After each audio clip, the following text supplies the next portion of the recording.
books, kids, and creations, a part of the Authors on the Air Global Radio Network. I'm your host, Tracy Bloom, and I feature people who inspire future generations with their work. And holy moly, does Bryan Chick do that? He has visited with, how many students is it now?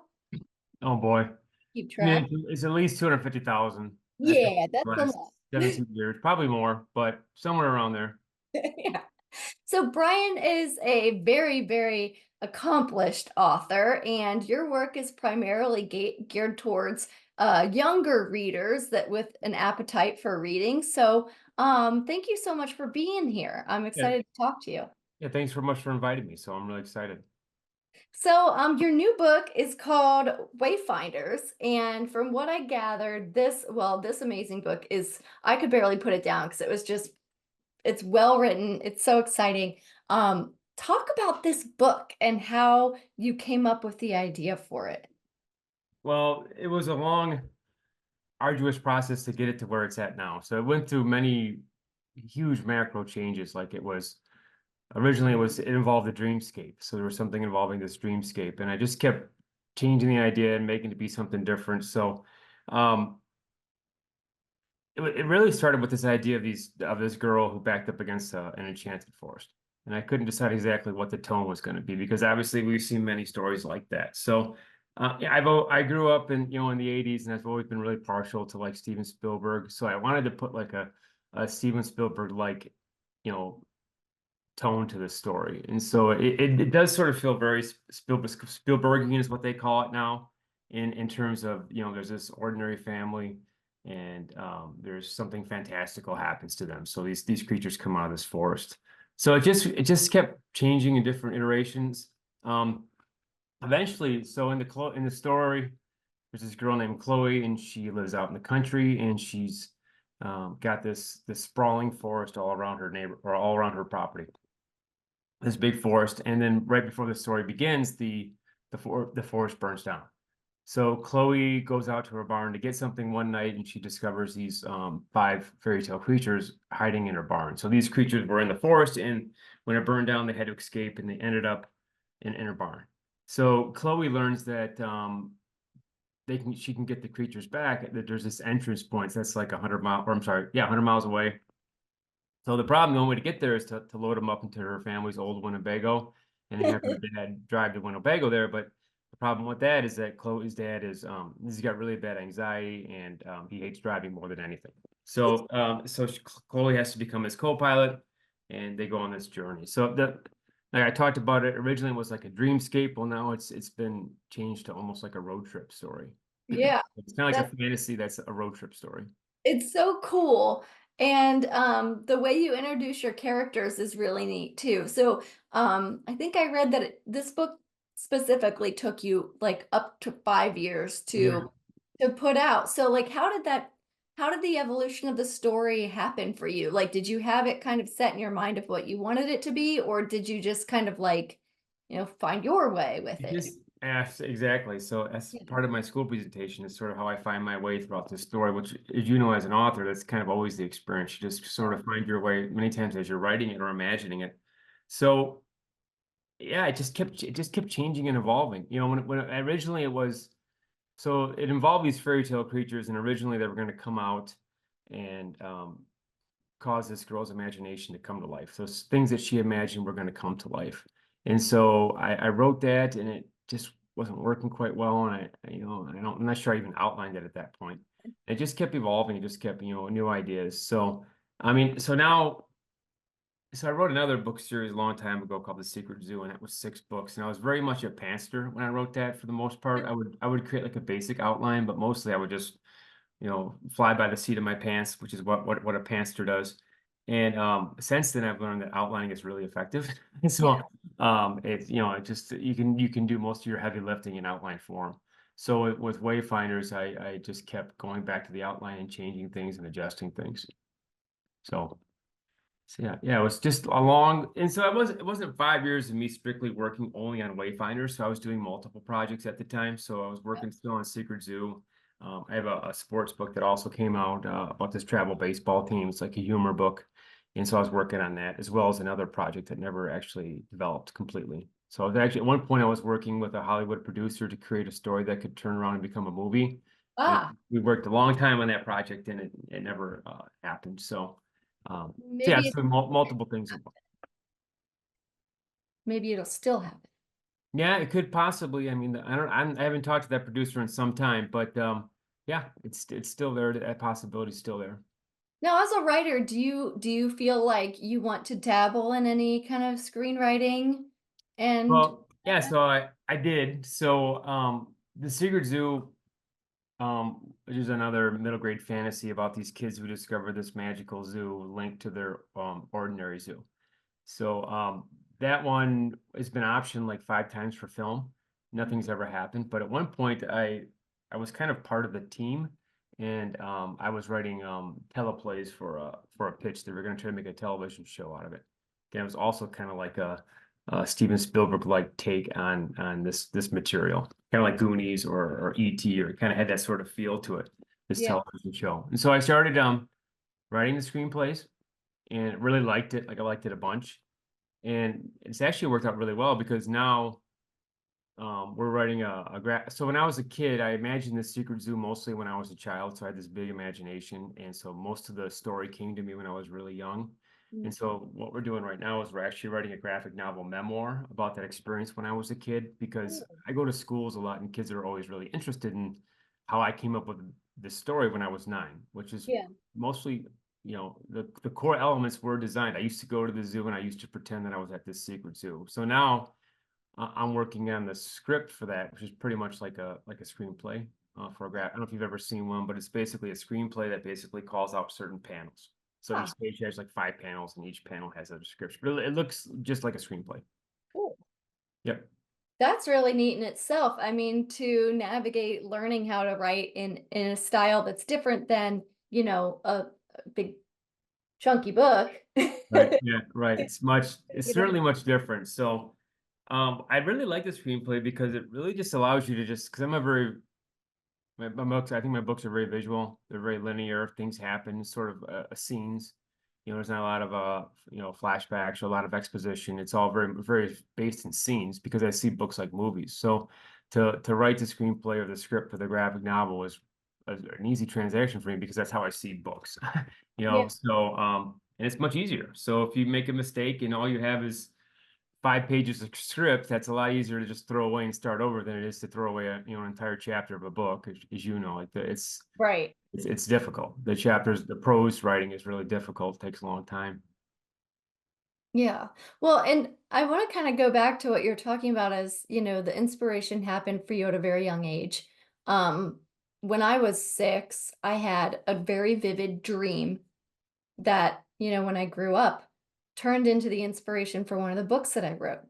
And it's just those experiences that we have as children that I think awaken our purpose and what we're supposed to be doing. So when you had that experience, do you want to talk about what it was and did you know in that moment that it was supposed to be written or created into something? Yeah, I read that about you on your website, and that was really interesting. That because I don't know if I've ever had an actual dream inspire me that way. And so I was thinking about that. I'm like, well, really, I was like a huge daydreamer. There's a term, it's called maladaptive daydreaming. It's just somebody who creates these big, large fantasy worlds for them to exist in. And so, probably when I was growing up, I had some attention issues as well. But yeah, I would daydream much in the sense that you dream. So I would just drift off to these places and just develop these worlds.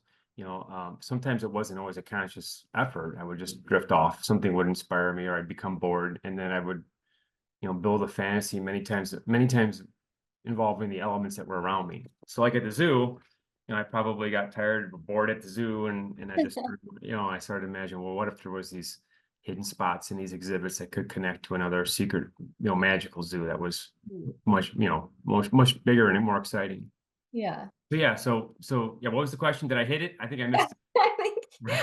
It's you probably going did. to happen a lot. So, yeah. So the daydreaming, which is really close to the dreaming, I think, is just a more conscious effort. I think because you're not sleeping. But I'm always shocked by my daydreams. They take me places I don't fully expect, and I think that's similar to what you're talking about. Yeah. And so like I guess how did you find your voice as an author? Did you know that you wanted to become an author at a young age, or was this something that just evolved when you got older?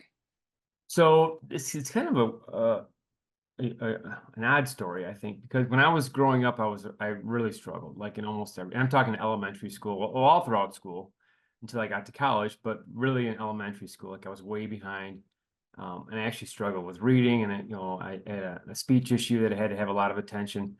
And then when I got into sixth grade, I wrote the first piece of fiction I'd ever written, and I wrote this story called The Weekend Gang, and I still have the story, and it was really thick and it was really good. And my sixth grade teacher was really impressed by it. And he like read it in front of class and he called my parents in. And he's like, Bryan really has something with fiction writing. So for whatever reason, even to this day, I don't read as well as I write. Like I think I just process words differently when I go to write. I'm And laughing because I'm the same way. oh, are you really? So I thought that was kind of unique to me. So you have the same experience. Yeah, just it I can probably get through. I mean, it takes me a very long time to read a book. So that's me. So that's funny. That's funny that that's a similar experience because usually most of the writers I read are or I meet are they read a ton. You know what I mean? Yeah. And so and I don't. I become bored with books. I put them down. I pick up a new one. So I lose my way. Or I start wondering what I would do differently if I was writing this story. And when I read nonfiction, it's not like that. I can stick with it really easily. But when I do fiction, for some reason, whatever reason, I don't follow it well as an adult. But anyway, so I was young. I was in sixth grade, and I wrote that story.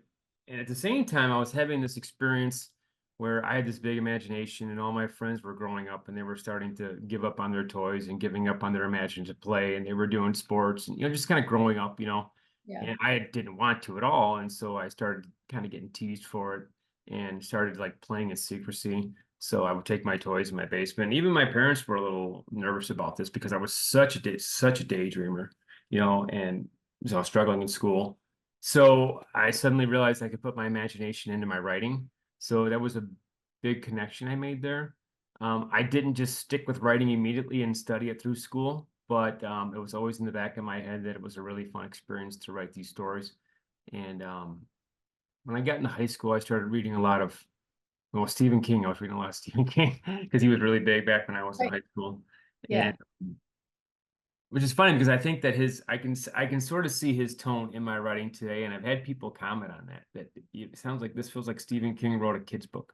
Yeah. So Yeah. yeah, so I think it did influence my writing even today when I'm writing kids' books. But yeah, that's Yeah. kind of how it happened. And then when I was in my 20s, I started trying to write a book. And I wrote some books that I never sent out, that never got published. They weren't for kids, they were for adults. And when I was 35, I self-published The Secret Zoo. So you started off with self-publishing and then now you're traditionally published. What was that evolution like to go So one to the next? yeah, so I tried. So when I had Secret Zoo written, it was complete, and I started to query traditional publishers. And so I did this for like 2 years. Like back then it was a more difficult process where you had to mail the letters and mail the partial Mhm. manuscripts, physically mail in the mailbox, slow responses. And Right. it took 2 years, and I think I queried like every single children's agent that I could find, and not one person wanted to take a look at it. Mhm. So and I just kept believing in this story. I think I was, a little bit naive, but also a little bit ambitious. And I said, well, I told my wife, well, let's just self-publish this thing. And this was, back in, I don't even know, 20 years ago. So the print on demand Amazon stuff like that wasn't really there. I'm not sure if it was even available at that point. So we did the more traditional route in that we did a print run of 3,000 copies, and had the book shipped to my house, and I had a distributor who got it into bookstores, wholesaler. I paid a top-notch illustration. I think I put like 10 grand into the story to Yeah. self-publish it. But the goal of it was to just get noticed by traditional publishing, because that would happen occasionally back then. So my business goal was, let's get this in front of New York Publishing and see if they'll pick it up. Yeah. So I I started going to schools. I started doing school visits, and I think my first year I visited like 60 schools for free, and I was just doing a lot of outreach. And then, like I think a year and a half after we self-published, the book got picked up. And I don't want to take too much time on this topic, but the way it happened was I was at a school, and they were super excited about the Secret Zoo. They had one book, one school. All the kids had read it, and the school was super decorated. So I was having lunch with the teachers, and the principals told me, "He's like, I have an aunt who's in publishing in New York." And I said, "Oh, really?" And I told him, I said, "Look, I'm trying to get picked up by a bigger publisher." So he sent her the book, I think the physical book. And then I didn't hear anything for the longest time. And then I kind of touched base with him about 3 months, 6 months later. And then he pinged them again, and then they read it and they called me right away. So yeah, so it was a long, strange process. I mean, it was really that chance meeting I had with that principal at that school that really set it off. But it's interesting, just being in the right place at the right time. And Yep. yeah, you were doing a bunch of work for free, but um, but look at where you ended up. I mean, I Yeah. think a lot So, of authors right. start off doing school visits for free. Yes. And yeah, and I did that as well. Last year I did 40 schools, and I did I think 20 for free to promote Wayfinders. It's just a promotion for Wayfinders. So yeah, it's the school visits are really awesome. Like I was really nervous about it at first, and I'm not the kind of guy who's going to get in front of a large group and talk to, especially kids who aren't the most, always the most the easiest audience to talk to, right? They can be squirrely and they can, throw you off your topic. So, but yeah, now I love it now. Like I go there, and those kids are really my peer group. So I really identify with them really quickly. I have the big imagination like they do, and I've always feel like there's a strong connection between us. So Yeah. it's a lot of fun. Yeah, kids are awesome in that way where they just ask you just such pointed questions and Right. they keep you on your toes. Right. Um, For sure. so with the Wayfinder series, is it going to be multiple books? Yeah, we have it mapped out as a trilogy. So Cool. yeah, right now we don't have the contract yet for book two, but it is planned to be a trilogy. So part of the second book is already written. So, so in book one, the fairy tale creatures comes out into our world, and we load them up into Winnebago, and we have this big adventure across, our familiar landscape. And in book two, what happens is this Winnebago gets put into this fairy tale world, and we have a different type of adventure. So, they're actually in this fantasy world, and poor dad's got to navigate this space. So, yeah. I mean, book two sort of feels like, what if you took a Winnebago and put it into like the Lord of the Rings, into that sort of environment, so yeah, and it's I can't quite put my finger on what tone it is. I think it's partly humor. It's obviously you read it, so there's some real serious stuff going on with Yeah. the two main characters. So yeah, it's just sort of different, I think. Well, I am such a big fan of your work, and I'm so excited that I got to, have time to talk to you about everything that you're doing. I always ask people, uh, who in your life really inspired you to Yeah, move so um there's two specific, well, my wife, who really, she allowed me to quit my job. So I was working in IT, and I'd gone back to school when I was like 35, and I studied IT, and I became a network engineer, totally different different parts of my brain, I guess. And she supported me when I wanted to quit this job. I was, at the time, my wife wasn't even working. She was doing she was home with two of our young kids. And I told her I wanted to self-publish this book and try to get picked up. And she's been really supportive, not just then, but throughout our entire relationship. Because it's always, it's up and down with publishing. So yeah, she's been a major support. My sixth grade teacher, who I mentioned, who read that story to the class, like he was a big inspiration. That kind of got the idea in my head that I could become an author. And then I had a college professor, it was just a community college when I was about 22, and she had written something on my paper about, you are a writer, Bryan, you have real talent. Please, keep me informed of your writing career because I know you're going to have one. So I actually I ripped out that quote and put it in my wallet, and I Yeah. would look at it for like 15 years, like literally when I would become discouraged about writing and it's not going to happen, I would actually pull out that note and it would sort of like, reset my brain that I had potential. You So yeah, know, those so I little did. Go they matter ahead. so much, those little notes. I mean, Yeah, right. I mean, you never know. It was literally 3 or 4 sentences, and it inspired me so much. yeah. And it also makes you think when you're signing books to kids too, and you just like, I don't know if you have random things pop in your head when you're signing a book to a kid that you jot in there. I've Yep, done that before, and I'm like, this might mean something to them later, you for know? sure, for sure. And I get that too from the school visits. Teachers will always grab me at the end of the presentation. Oh my gosh, and so was so inspired by what you said, and yeah. So it's amazing. It's amazing how powerful our words are. So, Brian, I have to ask, and I ask everybody who comes on the show, what advice do you have for future generations? Of kids authors or authors in general or writers or I think future writers. Let's go with future writers. so yeah. So it's my advice is do it because you want to do it, because storytelling is what you are, and to think about your audience and think about making those connections and changing people's lives. Like you talked about, you would write something in a book and it would influence children forever. I talked about the people in my life who had inspired me. So Good advice, very good advice. yeah, And so what is on the agenda for the rest of the year? Are you doing fun, do you have some fun visits set up or events? yeah. Well, I just finished the travel baseball story I mentioned, which is kind of like Wimpy Kid with sports. I'm working with an illustrator on that one, and I just finished the proofread of Super Sports Society 2 this morning. So that one's going off to the back to the publisher.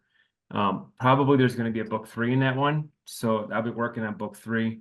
I also mentioned that graphic novel memoir about when I was a kid, so I've been working really hard on that one. So, and also I'm thinking a lot about making Wayfinders a graphic novel.